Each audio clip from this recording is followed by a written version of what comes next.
right. Hello, Sooner Nation. A special Turkey Day Sooner Cast. This is our second Turkey Day Sooner Cast. I start realizing that we're going through our second annuals on the things because we've done this over a year, and pretty special milestone. Hey, good turnout too last week.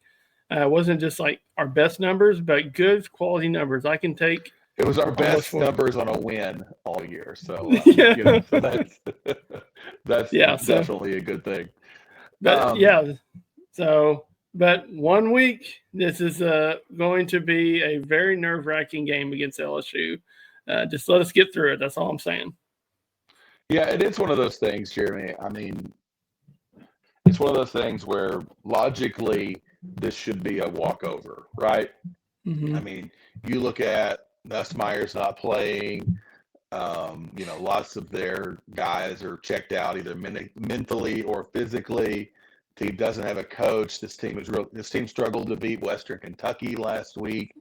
All those things. A lot of you, I'm sure, have listened to the Gabe and Teddy pod and the guy from Barstool that they had on there. Beyond dropping a bunch of F-bombs, just talked about how they have no shot and everything's just terrible, and all their minds are on whether it's going to be Lane Kiffin next year or not, and all of those things. But as Sooner fans, we just want to win.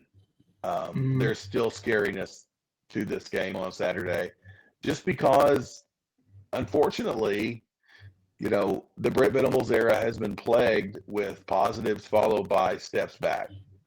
Yeah. Whether it goes from back, the great Texas win that we got, and then losing on a weird weather day against the inferior opponent to Kansas, or any of the other things where we've kind of taken a step forward and then a step back right after that.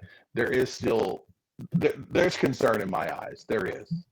I mean, because we have a lot to lose and LSU doesn't. I think it's imperative that we get out quick. That I hope we win the toss. I hope we play defense first. I hope we get a 3-and-out. I hope, it'd be great if we blocked the punt or ran the punt back for a touchdown, but I hope we get the punt, go down, score a touchdown, repeat it again. It's 14-0, 5 minutes into the game, or 10-0, 5 minutes into the game. If we do, I think it's over for LSU. I think we need to get to that point. Yeah, and I think too, just get some. If I can say, let's take something out of this game, and I'm not saying it's going to be a walkover, because I think it's going to be a game like you just said. We got to put our foot on their throat, put them down, because I think all it takes is them. Even if we're up 10-0, or even God forbid us get up 14-0, but even if we get up, just give us a double-digit lead. Oh, shoes. I mean, watch them against Western Kentucky. It's like they're thinking about everything but football right now. Yeah. And so we have to take advantage of that. And there's no other way to say it than just play your game, let your defense win the game. And let's go to a topic that I was going to bring up. Me and Steve were talking about before we got on. I feel like we're back to normal because our friends are back on. They're wanting to fire a lot of people. And I feel good about it. I really do, because I was getting a little nervous because we were agreeing with each other. Everybody was kumbaya.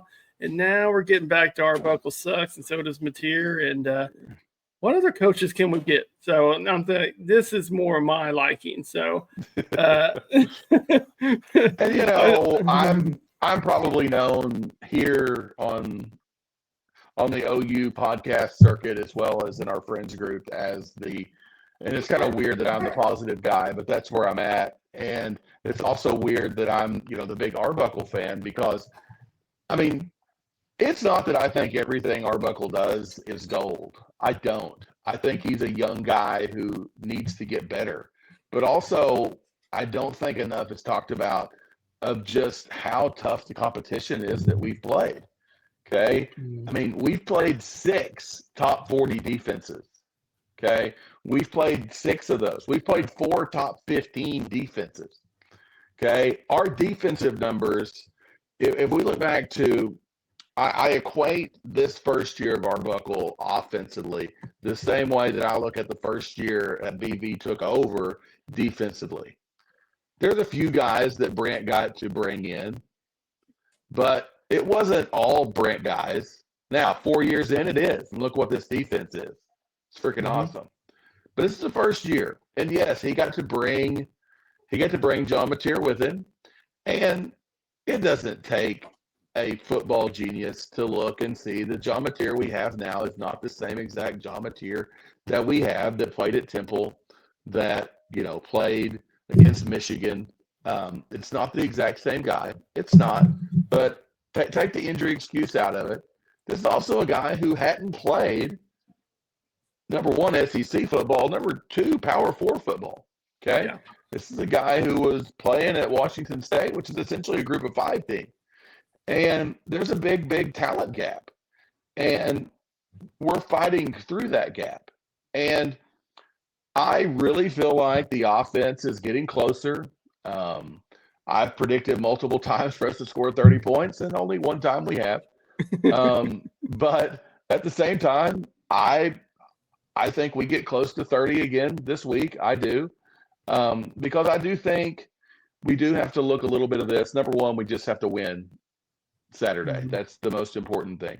But number two, we want a home game, not just for the reasons that we would normally want one, but there's a lot of financial incentive to having a home game, not just for, for the city of Norman, for the athletic program, for the football program in general. There's a lot of money that could go through there, and money equals players, money equals other things, and those are all things that we want. So it'll be interesting to see if we can get a little bit of a lead. I think Brent does give a little more rope to Arbuckle and Mateer as far as taking a few more shots, being a little bit more aggressive. I once again plan on seeing an improvement offensively, but at the same time, as long as we go out and win, I'm not going to grab an offense that's 10-2 at this schedule, because you can say we've done it despite our offense, but guys, football requires all three.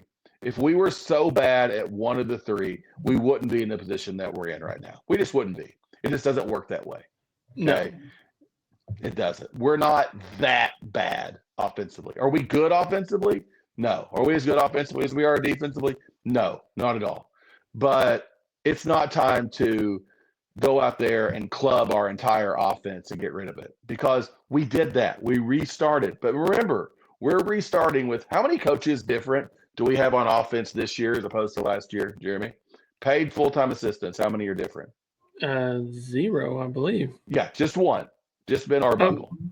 The main one. Yeah. Yeah, I forgot about that Arbuckle guy. Every other position coach is the exact same person. And so I think some changes will take place this offseason. I think Nagy, hopefully Nagy's eye is better than it was for Jade Knott. But give it some time. Long story short, give it some time. Yeah.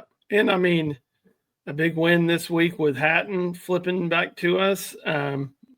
I've heard him compared to Joe Mixon, which is always a good guy to have in your backfield. But one thing I noticed, or we were talked about on Sunday, was it felt like Venables had told Arbuckle just to, run clock. And he basically said it on his press conference.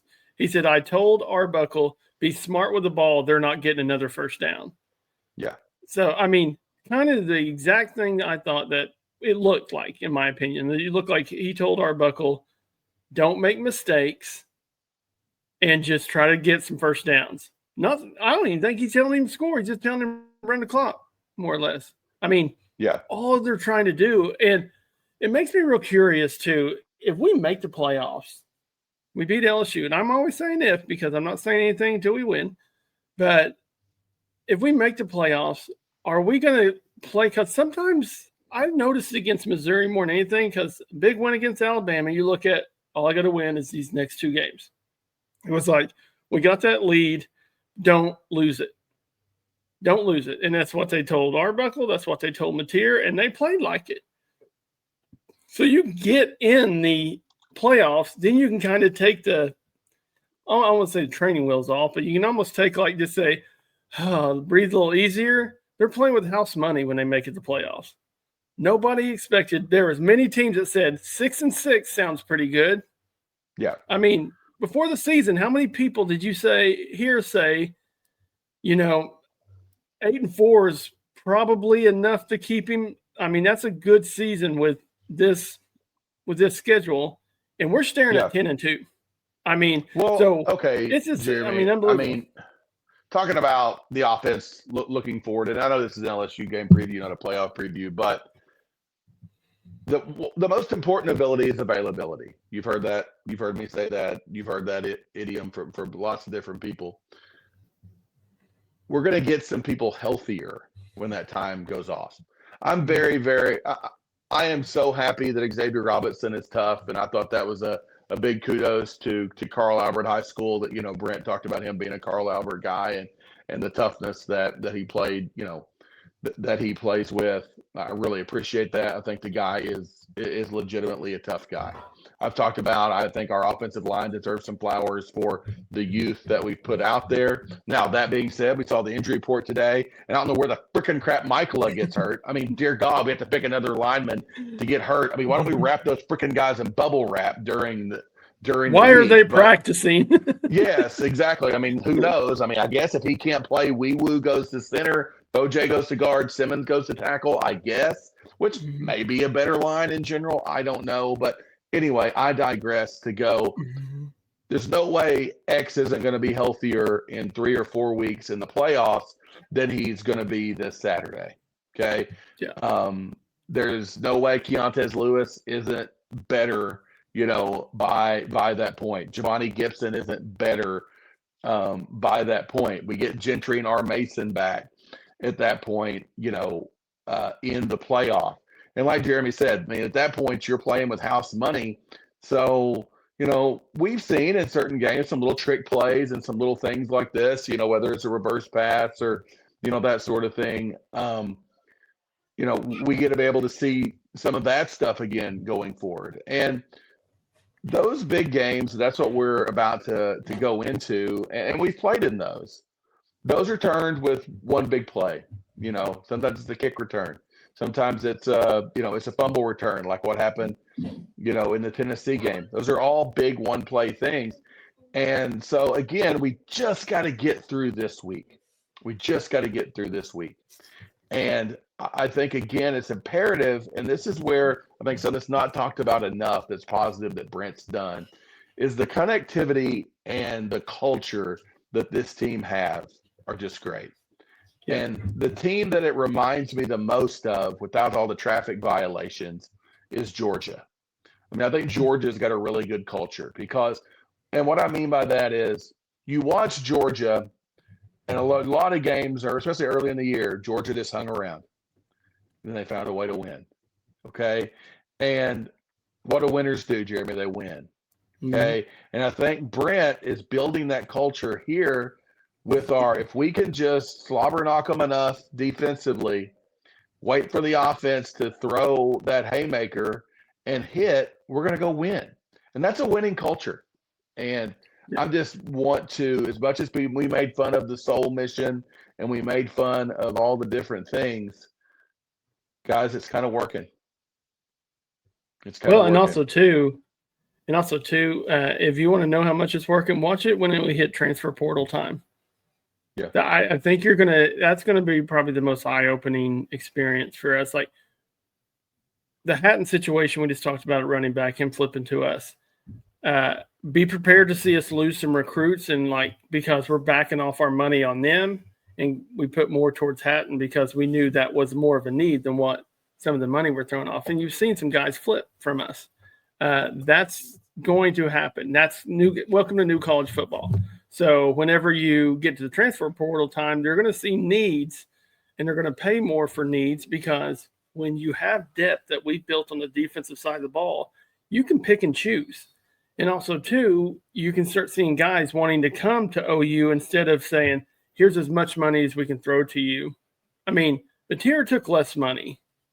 You're going to watch whenever Dillingham, and we'll talk about this at the end a little bit about this coaching carousel, but when Dillingham goes to wherever he's going to go, because he obviously is leaving. Levitt wouldn't put in there that he's transferring or that he's transferring at the end of the year if he wasn't leaving. So keep a little eye on LSU on that situation because Dillingham and Levitt could be a good fit. But we'll get to that in the end of the pod. But one thing that, like we were talking about, I don't think LSU is going to have anything offensively that they can throw at us. I mean, the thing that scares me a little bit about LSU is kind of the things that have hurt us defensively, and we've gotten better at this, but is just some of the, like, we're so aggressive. Sometimes it's just straight line home run, just power run play can crease us, I guess, for lack of a better term. You know, we can give that up. And I do think they've got good running backs. I do. I think we've gotten better at that, but I go back to the Justice Hayes run, that he had in the Michigan game, that sort of thing. But Van Buren, I just don't think can beat us with his arm, even though I do think even with some of I think both Andersons are out. But Nick Anderson's out? Yeah, shocker.com. Oh, now I just want to say this, and if LSU's interim offensive coordinator, I'm not even sure who he is, if this guy doesn't put in just for the giggles a tight end pass with Bauer Sharp, this guy, I mean, if he does put that in, we should hire that man because that man's got a sense of humor. I know he's a coaching free agent. We'll take you. You can leave Bauer in the bayou, but we will take him. It will be interesting to see if they do that. I will just stand up. I might be the only person applauding in Section 32, but I will be. Believe me, I will be. Well, and talking running backs, Brent also put a fun stat by throwing Taylor Tatum's name into the mix. So Tatum's not. I mean, okay. And now, are we to the point of the season where Brent Venables just screwing with us now? Like, yes. He's just like, yes, it's the answer to that. Taylor Tatum's healthier than he's ever been. And I'm like, yeah. Now everybody's just like all over the Taylor Tatum train, and God bless. I'm just like, exactly. Brent. And he's like, hey, and also too, Jay, not pretty healthy. I'm just like, God bless, dude. No, did you see? Oh yeah, I shared it with our friends group. Brent's quote about Jaden Knott. He's like, Taylor Tatum for the first time healthy and available, says OU coach Brent Venables. So he'll be somebody will be available along with obviously Jaden Knott. I would just say this. We've been fortunate enough to win despite that. Yeah. When he refers to a person as that, so the guys that have been available have done a nice job for us. I mean, holy freaking crap. Now, Brent's a player's coach, and he was really, nice to Javonte Barnes when that was brought up because it's kind of funny. There's been a lot of ire that's out there for Javonte Barnes as far as, him not wanting to burn his red shirt to play and that sort of thing. And, I mean, it's a selfish move, but it's a selfish sport. So I'm way more mad at Jaden Knott than I am Javonte Barnes. He's making a lot more money. With great power comes great responsibility. But that being said, Brent golly, subtly in a nice guy way, just absolutely eviscerates Jaden Knott right there.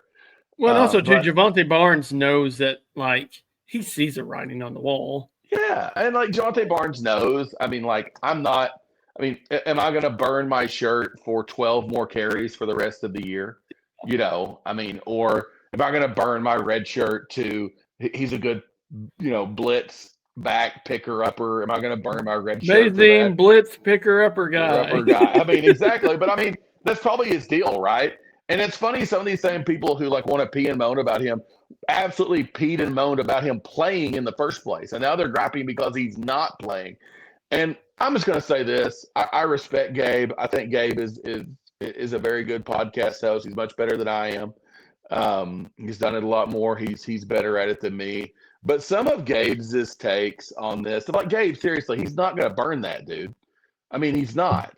Don't be mad at him. Be mad at Jaden Knott. And, just Gabe coming on every week these past few weeks and just stoking the fires. And I get it. It's engagement farming is what it is. But just stoking the fires of, the offense is holding us back. The offense is holding us back. The offense has played a lot of really freaking good defenses, Gabe. Mm-hmm. They played a lot of them, okay? And we were playing with a quarterback with a broke freaking hand. That's hard. Gabe. It's hard. Okay. Yeah. And we're not going to be perfect. We're not. And it's going to take us time to get there. But stoking the fires of our fandom, which I love, and I appreciate everyone who's liked, subscribed, and followed, and please continue to do so. But we revert back to negativity because we got a giant chip on our shoulder. Yeah. And let's just try not to here, guys. Hopefully, the next time you see Jeremy and I, we're 10-2, and we're talking about all the chaos that's happened and the carnage and who we think we're going to be playing in the playoff after that. That's where we want to be. Yeah. I mean, we set ourselves up perfect.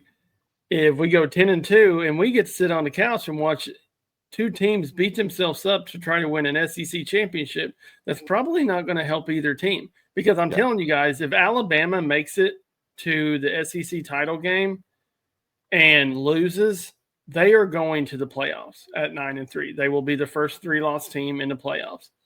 Mark it down. And that is the chaos I'm here for. Now, also, I'm going to mention this as well. A&M has played nobody. Absolutely nobody. I think I was telling Goss, I think this will be the first team they've played against when they played Texas that has a winning record in the SEC. I mean, that is it's not your fault. All you can do is play who's in front of you. But that said, they've had an easy road, and A&M usually A&M's that's down the end of the year, and they've stuck together. So give them props that way. But who's to say that they don't lose these last two games and then look at 10-2 and saying, "Oh crap," you know? Yeah. And I mean, it's conflicting. I'm telling you right now, though, I'm not rooting for Texas. Hell no. I mean, you can bet your bottom dollar that Giggle Maggie. Now, Mississippi State, I will be. Yes, yeah, exactly.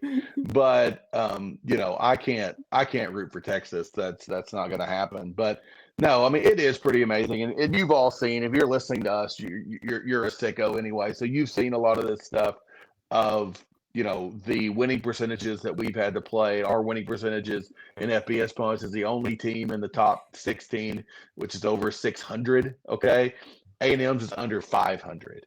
Okay, We've got the highest strength of schedule of any of those teams that are ranked in the college football playoff. That's who we are. We've got a very impressive resume. And my nephew Reed has told me I've worried about nothing because I kept talking about, it's like, well, I think we're in, at 10-2. I think we're in. I think we're safe. But, man, I kind of worry about, and I throw out different scenarios and different things. And he's like, dude, Uncle, just look at the numbers. Okay, there's no way with who all we've played, there's no way they keep us out. And that truly is how I feel now. Yeah. But at the same time, I think sometimes now that we're not in the middle of it, guys, we have went through, just an absolute murderer's row of games. Now, I do think the win we really need that a lot of people are talking about because it's got kind of outside looking in playoff implications. We need Tennessee to beat Vanderbilt. Yeah. I think that helps our resume. I think of all the, if you look at the Texas A&M game, or if you look at, the Iron Bowl or Michigan, Ohio State, I think those are all games that you probably heard OU fans talk a lot about on how does that impact us as far as playoffs and what does that do with our strength of schedule and that sort of thing. I really think, and the reason for that is simple. We need Tennessee to be as good as we can because in a lot of ways, I think that's, probably our second best win. It probably is. The sicko in me wants Vanderbilt to win just because for the mass. Just like I just want to. This is the sick part of me. I can't change it. This is how I am. But even like I used to say, well, we don't stand a chance. So I just want pure chaos, which is true. But then when we're in, to a moment where I feel like at 10-2 we're in, and now I want mass chaos. I really don't. At this point, it's like that game's at Tennessee. So, that's another thing, too. We need to be the only team that beat them there. But that being said, I don't think that's something that only when I'm laying in bed at night, stupidly thinking about ways we can get shafted. How can we get beat? We're not Florida State, okay? Yeah, exactly.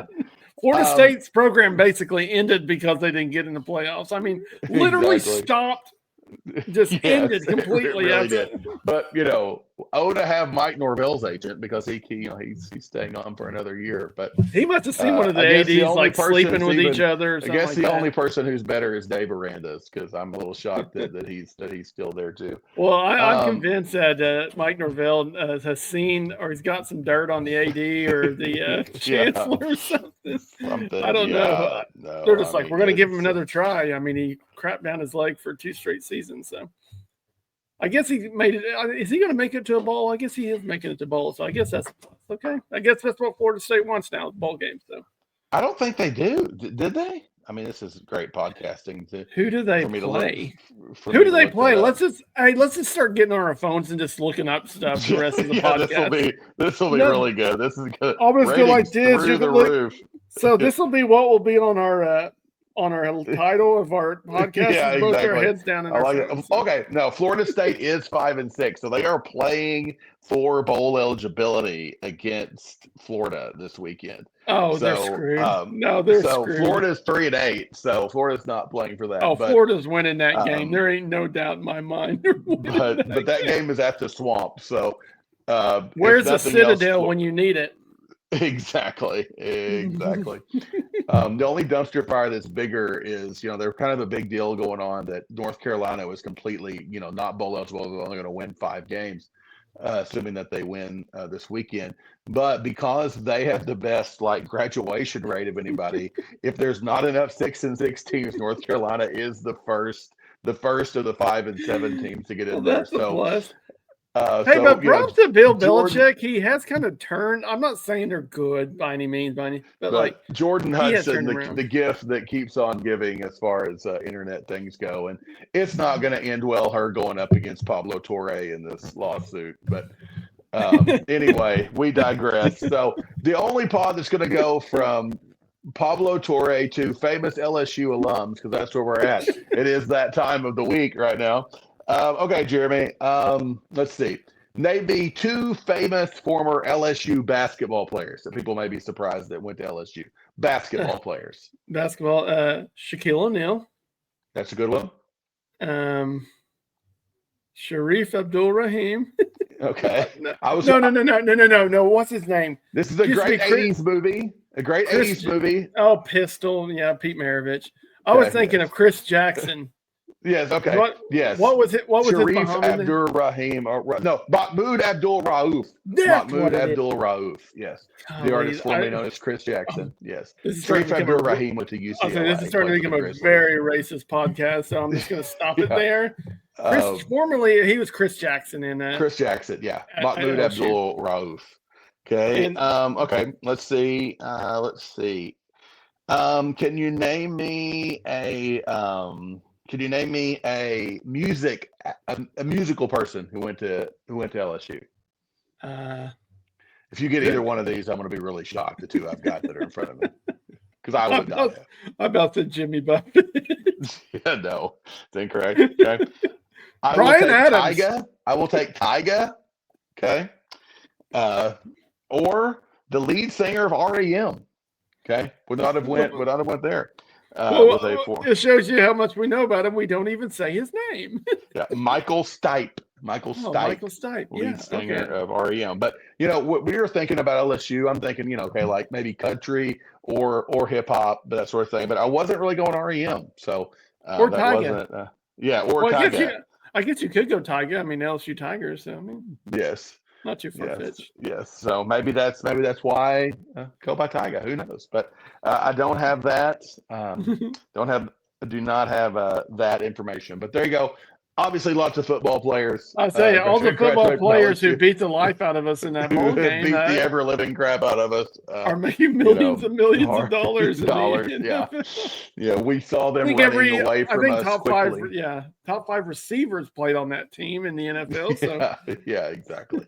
Well, we're like, who's this Jefferson kid? I mean, why is he doing so much on us now? He's like the best receiver in the game. So except for this year when I drafted him on my fantasy team, and he likes to put up. But thank you, JJ McCarthy, for being an absolute scourge of the earth.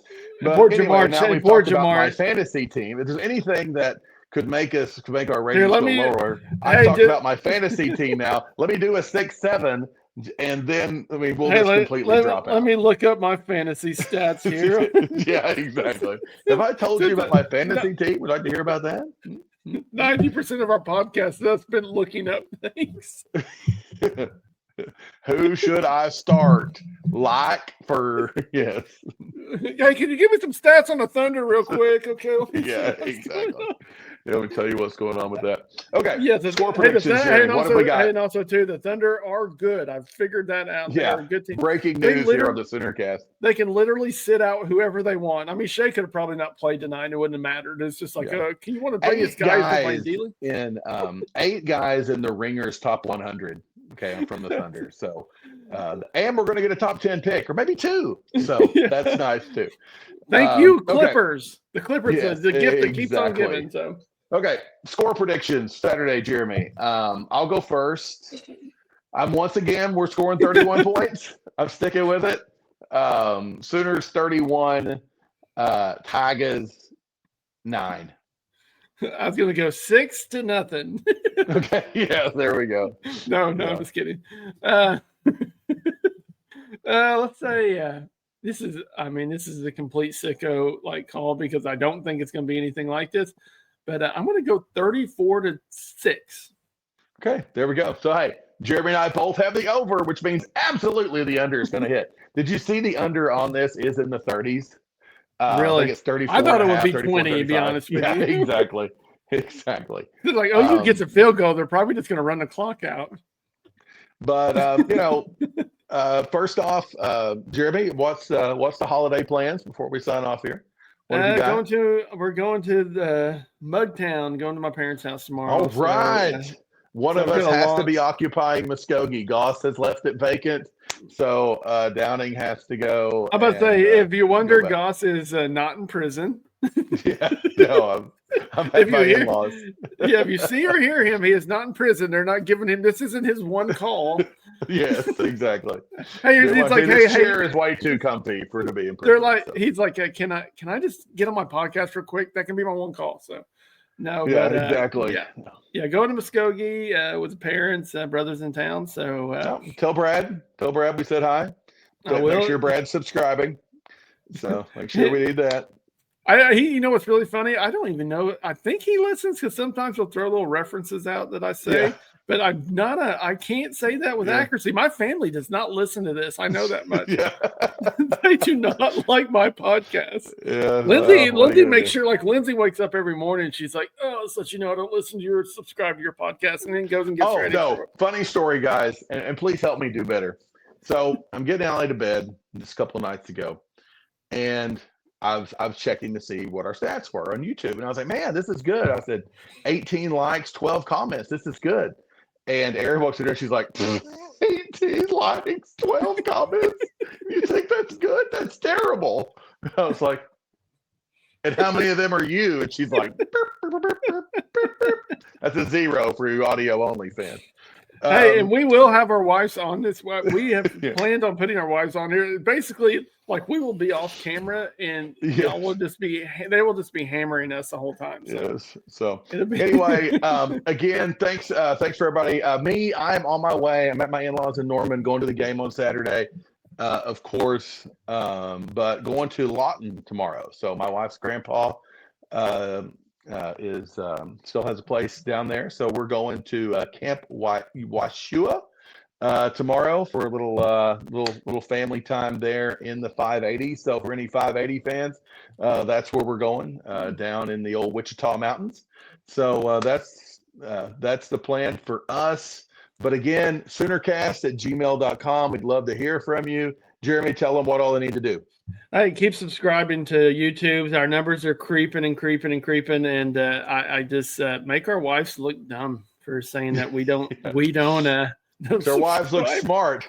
What's funny is they all of a sudden become YouTube specialists on how many subscribers and likes we're supposed to have. Yes. But no, keep subscribing. Follow us on Apple and Spotify, and hopefully the next time we're on, we will be celebrating a 10-2. 10-2, baby. Berth. So till next time, Boomer Sooner. Boomer.